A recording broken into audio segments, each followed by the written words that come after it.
Boom! In case you didn't know, that meant we are on. It's on like Donkey Kong. Donkey Kong! Hello, and welcome to the Rock Metal Podcast. I am your host, John Harris. On my right-hand side is my right-hand man, Gabriel. Nah. And today on the Rock Metal Podcast, we have Descend, who has a new EP called The Deviant, which was released on June 26th via Aftermath Music.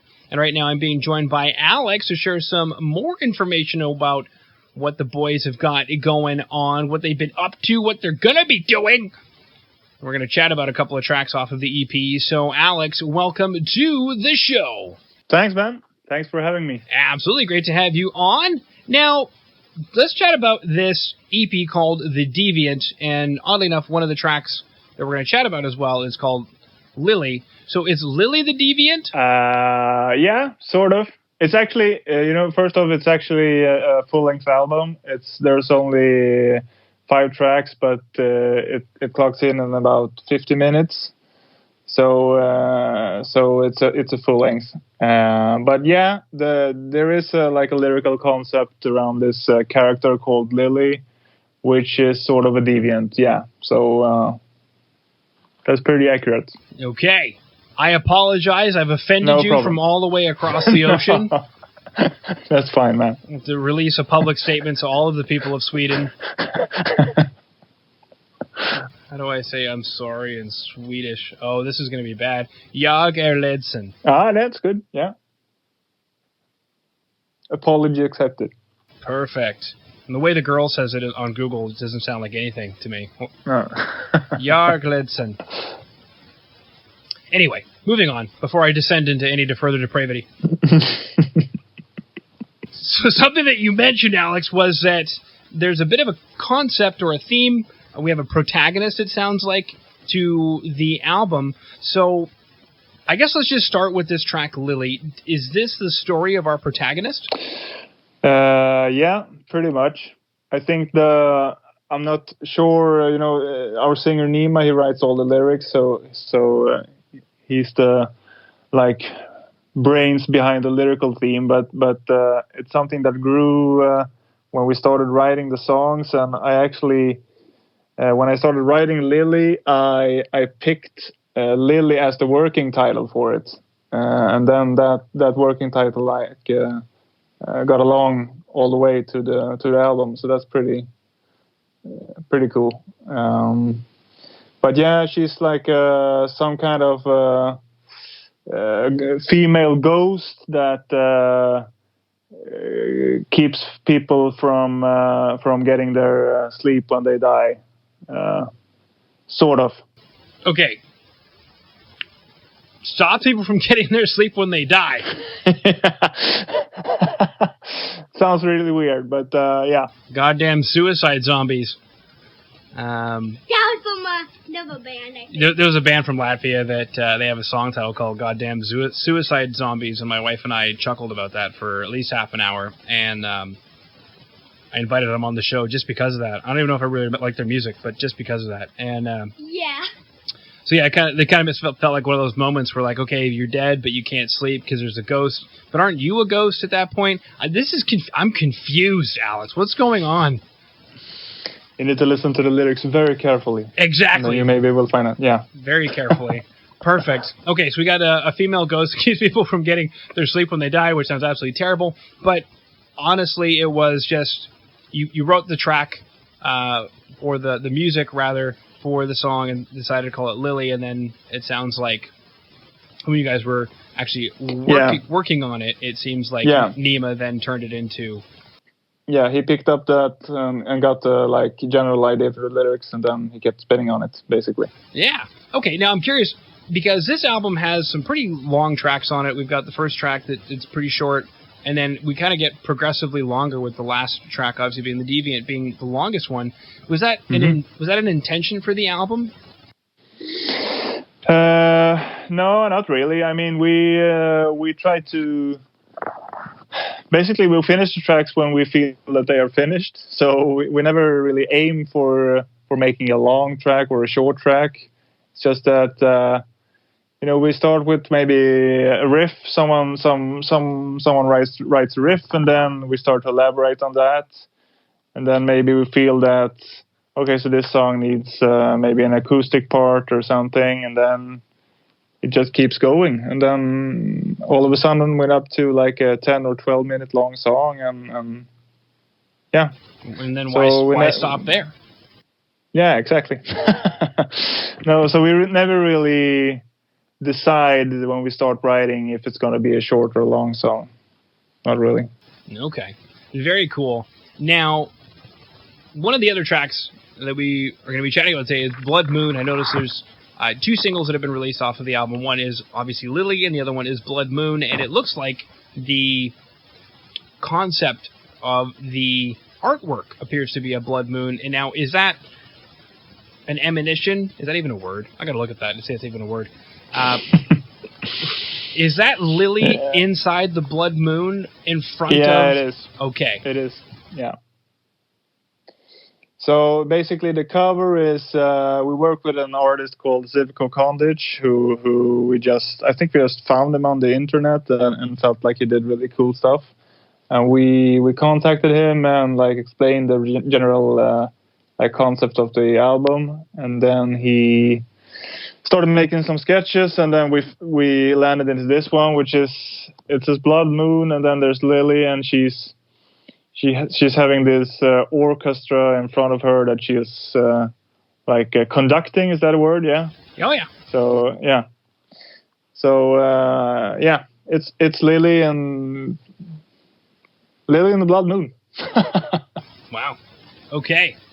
Absolutely fantastic. Now take us through this track, Blood Moon. Obviously, we have to follow the lyrics quite precisely, but. What's going on with the Blood Moon? Well, the lyrics in Blood Moon, they also spin around this character called Lily. The song itself, I think it's a bit different for us. We use a lot of clean singing in the verse parts, which is we have done some clean singing occasionally before, but never this much. But I think it turned out very well, and I think Nima he did very well. So I think it's a pretty cool song. It represents the band, and I think the album as a whole. Yeah, something you mentioned felt pretty natural to have it as a first single. Yeah, I mean, something you mentioned was that you guys decided to do some clean vocals, and it's not a regular fare. One of my questions was going to be, is it Nima who's doing the cleans as well? Yeah. Or, okay. Yeah, it is. And we've had some on our last album, Wither. We had I think we had it in only like one song. On the Deviant, we have clean singing in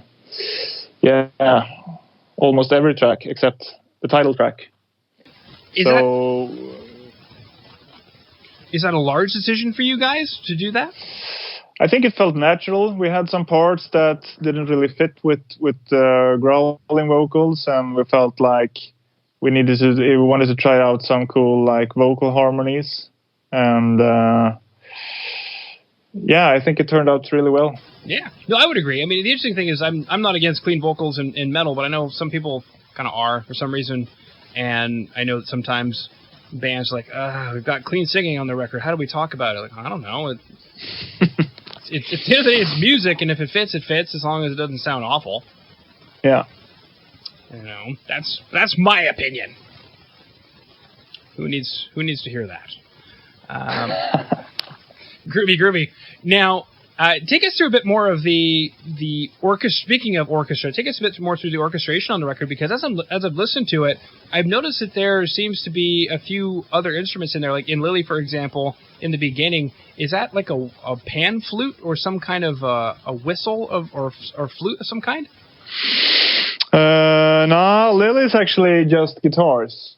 We do have the song Wallow. We have a saxophone solo, which is pretty rad, which also just came out of the blue as a crazy idea, and then we tried it out, and we found a friend of one of the guys who was a good saxophone player, and then we tried it out, and it worked very well.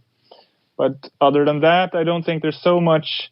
I mean, we like to keep it to the instrument so that we can actually play the same stuff live. And we don't really enjoy having a lot of like thousands of backing tracks and anything. So we want to be able to play what's actually on the album when we are performing live as well. Okay. I mean, interesting enough, unless you guys are taking a small amount of tracks and just produce them really well, it sounds like I'm curious to hear you guys live. It's almost like, I don't know, watching Opeth live, where you're like, how are they going to do it? Yeah, I think we just we don't have the craziest corpse paint or fireworks on stage, but we try to give a very tight and true experience for those who like the music, and just to be able to make everything sound really good live as well. Mm-hmm. Absolutely. Yeah. You already mentioned it was a real saxophone. That was going to be one of my other questions if you didn't follow up with that is it a real saxophone? It is. Yeah, you mentioned it's a real saxophone with a great deal of pride. Saxes are awesome, man. They had their debut in rock music in the 80s, and then they went away for some reason for like 30 years. And I think they're back. And in metal, people are like, it sounds so good. Like, yeah, 'cause saxophones rock, man. That's what they do. They rock. Yeah. Which is super exciting. Now, with these two tracks, Lily and Blood Moon, I guess my question is this a representation of the album, or would you say musically or even lyrically that there's something else that we should take into account when we're chatting about the album The Deviant? No, I think they are pretty representative for the album.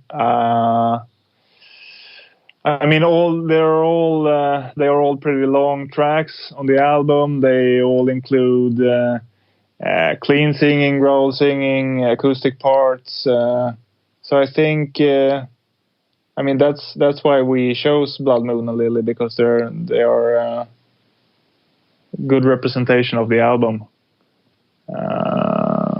So yeah, I think you should also look out for the small, short instrumental intro, which is quite nice. Some sweet guitar harmonies in there. Mm-hmm, says the guitar player. Now, that's Avalon, is that how I say that? Yeah. Talk to us about Avalon. What is the, kind of a staunch question maybe, what is the purpose of having Avalon on the record? I think it's a good question. I think we've always had, looking back on the two previous albums, we've always had one short instrumental. On the two former albums, they used to be like acoustic parts. This time, I think Avalon actually started as our former drummer, Jonathan. He wrote this acoustic melody. And then me and Andreas, we figured we should try to do it with distorted guitars. And then we tried to work it into one of the songs. And actually, we had it in one of the songs that didn't make it to the album. But then in the end, we figured it was better to have it like a short intro only. I think it kind of sets a cool mood to the album and works as a nice introduction.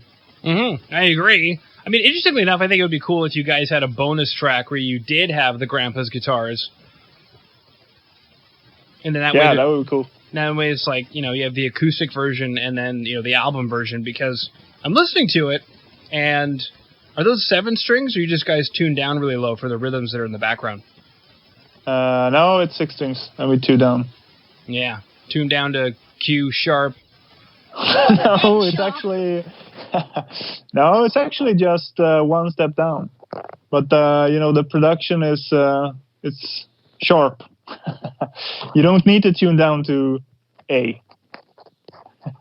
Well, no, and that's actually true. Interesting enough, I was reading on the science of guitar, and somebody had gone through great lengths to figure out the best guitar and the best guitar tuning. And oddly enough, they came across the Les Paul, for sustain, based on its violin-like shape and the way the bridge is and the scale length and whatnot. And then they said tuning it down a full step to D rather than standard tuning will allow the guitar to sing better. Cool. Yeah. Excellent stuff. Fantastic. Now, normally we'd be chatting about all the wonderful things, although maybe interestingly enough, as things are coming out of lockdown, we can chat maybe a bit more depending on how things are going in Sweden. But I guess the big question is, this interview will air about a month from now, and most of the music industry has been on lockdown for the whole summer instead of tours and festivals and all that stuff. But I guess the question is, what have you guys been up to throughout this time, and is there any news that we should expect coming up? Well, first of all, we've been working on marketing the upcoming release, and we've working on some merch as well. We've actually been started working on some new music as well, even though the next release probably is a couple of years from now. But then, we really want to go out and play these songs live, of course. And obviously it's not happening right now, but hopefully we will do some shows this fall, and then definitely go for some festivals next summer. Perfect. And something you mentioned there was that it might be a couple of years before the next release, and I'm just looking, at least on Bandcamp anyway, it looks like there's quite a few years in between releases, and I'm kind of curious, why is that? Yeah. And should we be expecting like another 6 years for the next? Hopefully not. No. Wither came, our last album, Wither, it came 2014. And then we had the lineup change 2.5 years ago. So that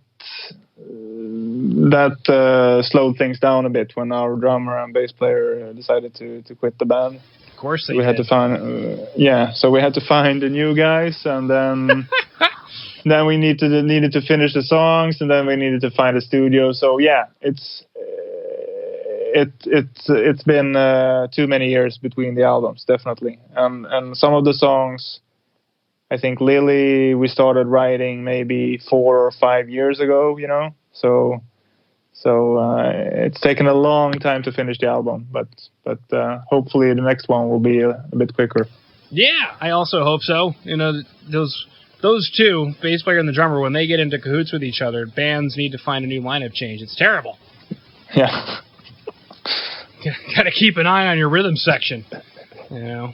Exactly. Speaking of orchestras, you got to get Lily up there orchestrating those Deviants. Or you have a blood moon. But yeah, interestingly enough, speaking of which, if we head over to the YouTube page, you guys have some studio diary stuff from, looks like, recording it. So I might take a look at that, because I really dig some of the sounds that you guys got on the record. And it sounds not just like a good mix, but also that you guys probably spent some time dialing in those tones and those parts. Yeah, we did. I think we found this... the studio run by Sverker Widgren, who also plays in the band Diabolical, and he really understood what kind of sound we wanted on the instruments and everything. So I think it was a perfect match, and we spent a couple of days on just finding the right guitar sound and everything, So worked quite a bit on that, but we are super happy with the production and the mixing. Beautiful. Absolutely sounds great. Well, Alex, unless there's anything else that you wanted to throw out there that I did not mention or bring up, I just wanted to thank you for coming on to the Rock and Roll Podcast. Yeah, thanks for having me, man. And make sure to listen to the Deviants.